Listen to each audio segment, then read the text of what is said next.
మీకు ఈ ఫోటోలో కనిపిస్తున్న దేవత ఎవరో తెలుసా? ఈమె బాహుచర మాత. ఈమె గుజరాత్లో పూజించబడే దేవత. ఈమె గురించి చాలా కథలున్నాయి. అందులో ఒక కథే ఈ రాజు కథ.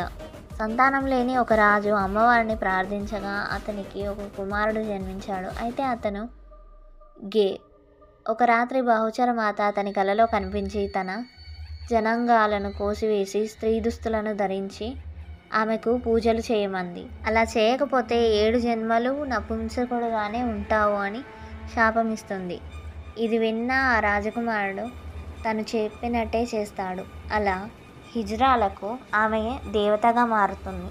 ఇంకో కథకు వస్తే పఠాన్ రాజు కుమార్తె బాలుడిలా పెరుగుతుంది. కుల్రీ రాజు కుమార్తెతో పెళ్లి జరుగుతుంది. అమ్మవారి ఆశీస్సులతో ఆ రాజకుమారి పురుషుడిగా మారి తన వైవాహిక జీవితాన్ని గడుపుతుంది. ఈ అమ్మవారు హిజ్రాలకు ప్రధానమైన దేవత.